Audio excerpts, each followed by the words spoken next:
In 1999, a chilling crime shocked the community, leaving behind more questions than answers.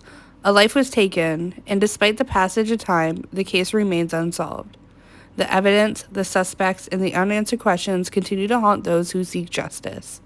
This is a story of a mystery frozen in time, a crime that refuses to be forgotten, and the relentless search for the truth.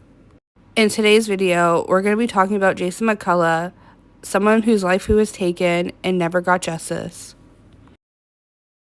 The night of August 28, 1999, Jason was living in Dartmouth, Nova Scotia. A group of friends gathered for a party at the house on Joseph Young Street. Sometime after 1 a.m., 19-year-old Jason decided to leave the party alone. It was just over 1 kilometer walk to his parents' home. He takes a shortcut through Highfield Park, a children's playground connecting to Joseph Young to Pinecrest Drive. It was well known and a popular path to walk on.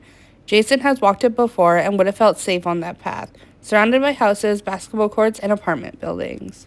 It was 1:30 a.m. on Saturday, August 28, 1999. Jason was shot in the back of the head at a near point-blank range. Residents of the duplexes surrounding the park heard the shot and sound of footsteps scatter. They called the police.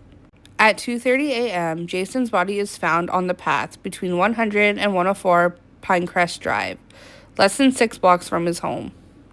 Jason was never involved in criminal activity. At the time, police say they had no motive, no suspects, and few leads. His murder was and is to be considered a completely random act of violence. For investigators, these are among the most challenging types of crimes to solve, even more so in communities like Dartmouth, where tension between the community and police have enforced what is to be considered a code of silence. In the first year or so, there would be hope for resolution when the police released 5 detailed sketches of men who were seen in the area and considered to be person of interest. People think that the suspect that shot him was looking for someone else and it was a mistaken identity. Should the answers to who killed Jason ever come forward, his murder will never make sense. He was simply in the wrong place at the wrong time. For years, the police have said they strongly believe there are many people who witnessed the homicide, but no one ever came forward. Officer Martin, who worked with the RCMP, was to interview at least 250 people in Jason's case from 2000 until his retirement in 2008. On August 29, 1999, Jason's parents made an emotional plea for information about their son's murder at a press conference.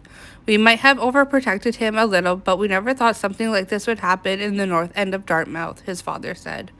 "We had 19 good years with this kid," his mother was quoted. "I only wish we could have more." Jason's cousin Vanessa was interviewed, and this is what she had to say. Jason's passing put a huge scare into the family and changed the way Vanessa's parents raised her and her younger brother, who was too young to remember Jason. Vanessa says her mother always kept him close to home. Vanessa wasn't allowed to go out after dark. Even when she was 15, 16, up until she moved out, she wasn't allowed to go out after dark unless her mother knew exactly where she was and when she was coming home. "We weren't expecting it, and then all of a sudden, something that my cousin did all the time was now something that was dangerous," she said. Jason's cousin Vanessa and her family moved out of the area and now lives in a countryside part of Nova Scotia. After Jason died, that place got a little run down. People moved out of there, she said. The rumors started flying about what happened. It took about 5 or 6 years for the city to clean up the area. They started fixing up the buildings and renamed the park in Jason's honor. It is now the Jason MacCullough Memorial Park. On August 28, 2019, the 20-year anniversary of Jason's murder, Halifax Regional Police reiterates their message in a news release. Investigators believe there were several people in the area at the time of the homicide and strongly believe there are witnesses to the crime. Police continue to urge those people with knowledge of what happened to come forward and report anything they might remember from that day, no matter how small the detail may seem. They also have said they hope those who might have been afraid to come forward will feel freed by the passage of time. Jason was described by family a down-to-earth person and super friendly. Even if he was cranky or having a bad day, he would always have a smile on his face. He was known for helping his elderly neighbors with their groceries and lawn work. He'd shovel their snow in the winter. There was a neighbor who lived across the street who Jason helped for years. He was the chief scout for Scouts of Canada and volunteered as a leader with Boys and Girls Club.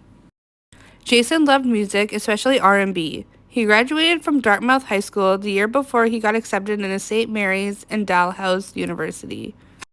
He thought of joining the Navy to fund his education. Jason also worked at a gas station and was known for his excellent customer service. Decades have passed, but the unanswered questions still remain, and he's still missed by many. The victim's story deserves to be told, and their memory deserves justice. Perhaps someone out there holds the missing piece, a memory, a detail, or a truth long buried. Until that day comes, this case will remain a chilling reminder that some mysteries linger, waiting for the light of resolution. Thank you for watching as we shed light on this unresolved tragedy. Anyone who has any information on Jason's passing, feel free to come forward at any of the contact information that is listed. There is a $150,000 reward for anyone who can give answers, justice, and closure to the family. To help spread awareness, please like and share this video, or you can search the web and share their story with the public knowledge that is provided. Thank you and have a great day.